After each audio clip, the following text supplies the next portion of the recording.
한국인들은 독도를 방문하면서 3번 운다. 한국에서 독도는 민족 자존심의 전초기지. 한국 매체도 아닌 미국의 워싱턴 포스트와 프랑스 르 피가로에 등장한 독도 관련 기사들입니다. 특히 한국인들은 독도를 방문하면서 3번 운다는 문장이 의미심장하게 느껴지는데요. 이처럼 전 세계 유력 매체에 독도라고 명기된 기사가 실리자 한때 일본이 발칵 뒤집혔고 그 여파는 지금까지도 이어지고 있습니다.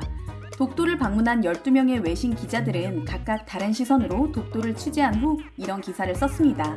한국과 일본 사이에 있는 태평양의 한 섬이라는 제목의 기사에서 르 피가로의 세바스티앙 팔레티 기자는 한국인들은 독도를 방문하면서 3번 운다, 배멀미에 울고 독도 땅을 밟으며 감동에 울고 그리고 떠나며 자식을 버리고 가는 것 같아 울게 된다는 이 지역의 속담을 인용했는데요. 독도 방문객들이 주먹을 불끈 쥐고 태극기를 흔들며 애국심을 표출하는 모습들도 사진으로 소개됐죠. 그는 일본인과 한국인의 독도를 향한 마음가짐의 차이에 대해서도 살폈는데요. 이명박 대통령의 독도 방문이 있기까지 일본인 대다수가 독도의 존재 자체도 모르던 반면에 한국에서는 독도 사진이 지하철역 곳곳에 붙어있고 서민들이 애용하는 소주병에도 들어가 있을 정도로 중요한 상징이라고 분석했습니다. 한국인들이 결코 잊을 수 없는 과거사 문제는 일제의 혹독한 식민 지배와 일본군에서 성적인 노예 생활을 해야 했던 위안부 문제라며 일본의 만행을 짚어낸 팔레티 기자.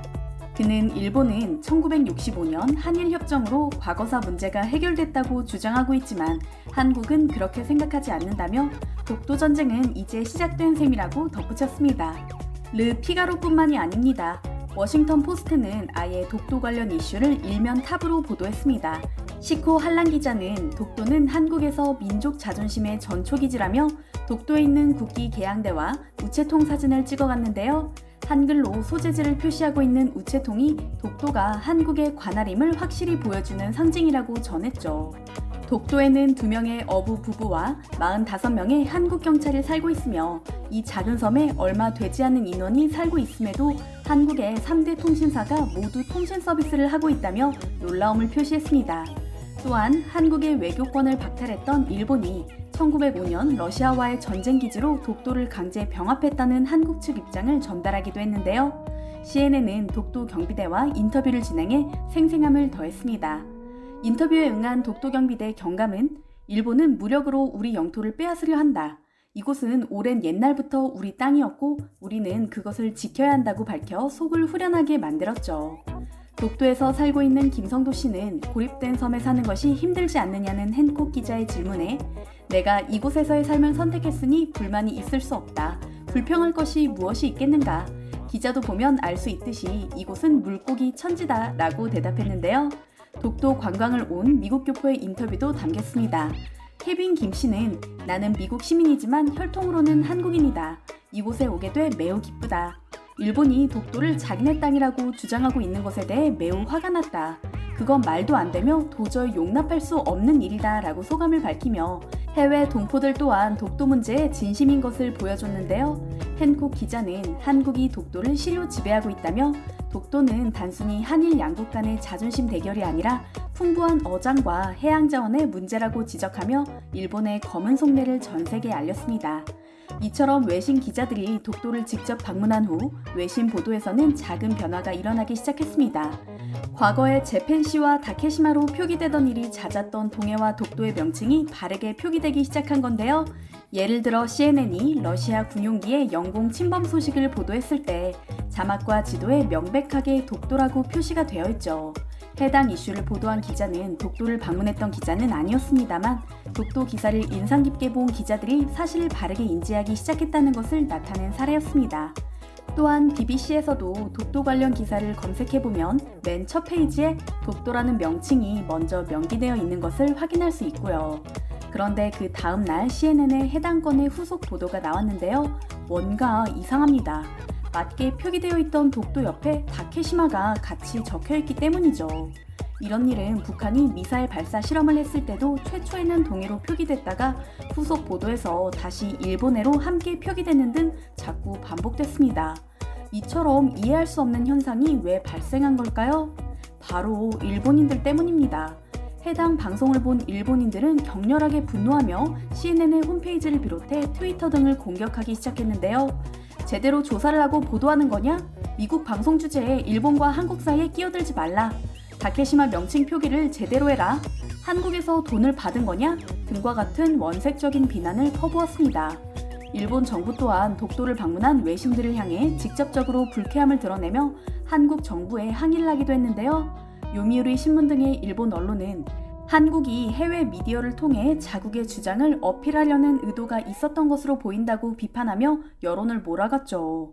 일본인들의 강력한 항의가 빗발치다 보니 방송사에서도 어쩔 수 없이 동시에 표기를 하게 된 겁니다. 그렇다면 국제사회에서 독도 관련 이슈가 불거질 때마다 일본이 들이미는 샌프란시스코 강화 조약을 중심으로 독도가 왜 한국 영토인지 살펴보겠습니다. 1951년 맺어진 샌프란시스코 강화 조약은 2차 세계대전 종료 후 연합국이 일본과 맺은 조약으로 대일 강화 조약이 정식 명칭입니다. 당시 연합국의 분위기는 1894년 이후 일본이 새로 획득한 영토는 모두 돌려줘야 한다고 판단하고 있었습니다. 따라서 1945년 패망한 일본의 영토를 정할 때 독도는 일본 영토에서 제외될 수밖에 없었죠. 1950년 연합국이 강화조약의 사전 준비로 마련한 구 일본 영토 처리에 관한 합의서에서도 대한민국에 넘겨줘야 하는 섬에 독도가 명백하게 표기돼 있었습니다. 그런데 독도 주변의 수역에서 조업이 불가능해지자 생활고에 봉착한 일본 어민들이 불만을 터뜨리기 시작합니다. 항의가 거세지자 일본 정부는 다급해졌고요. 1947년 일본 외무성은 일본 본토에 인접한 소도서라는 거짓 책자를 만들어 독도가 원래 일본 영토에 포함되어 있었다는 거짓 주장을 하기에 이르렀는데요. 이 과정에서 일본은 독도를 자국의 영토로 포함시키기 위해 문서 위조는 물론 미국에 엄청난 로비를 하는 등 온갖 비열한 짓을 합니다. 이 때문에 1951년 맺어진 대일 강화조약은 2조에 일본은 한국의 독립을 인정하며 제주도, 거문도와 울릉도를 포함하는 한국에 대한 모든 권리를 포기한다라고 규정되어 있는데요. 한일 양국이 독도를 놓고 치열하게 공방을 펼치자 미국이 아예 독도를 조약에서 빼버린 거죠. 더욱 문제가 되는 것은 대일 강화조약 체결을 한 달 앞둔 1951년 8월 미국 국무부가 독도 영유권과 관련해 한국 정부에 보내온 회신이었습니다. 독도와 관련해서 우리 정보에 따르면 통상 사람이 거주하지 않은 이 바위 덩어리는 한국 일부로 취급된 적이 없으며 1905년 이래 일본 시네마현 오키섬 관할하에 놓여 있었다. 한국은 이전에 결코 이 섬에 대한 권리를 주장하지 않았다라는 서신이었는데요. 미국 정부의 공식 문건이 아닌 고작 서신이었기 때문에 국제법과는 동떨어진 것이었죠. 아무런 효력이 없습니다. 일본은 항상 이 두 가지 사실을 내세워 독도가 일본 것이라 주장하는데요. 이처럼 자세히 들여다보면 허술하기 짝이 없습니다. 그럼에도 불구하고 일본은 독도를 향한 야욕을 숨기지 않고 버젓이 드러내고 있습니다. 올해 독도는 일본 영토이며 한국이 이를 불법으로 점거하고 있다라는 해괴한 주장이 실린 사회과 교과서가 일본 중학교에 배포되었다고 하죠. 4학년에서 6학년 사회과 교과서 9종 모두에도 독도 영유권 주장이 담겨 있다고 하는데요. 실제로 교과서를 활용한 일본의 역사 왜곡은 2015년, 2011년 대비 3배나 급증했으며 최근에는 교과서 17종 중 14종, 즉 전체 중 82%에 이르는 교과서에 독도 문제가 실려 있다고 합니다. 이처럼 일본인들이 자국 내에서 어떤 방식으로 국민들을 현혹하고 있든 우리는 국제사회에서 독도 이슈를 알리는데 게을리하지 말아야 할 것으로 보입니다. 독도가 우리 땅이라는 것은 분명한 진실이고 전 세계에서 이를 알아주고 있으니까요.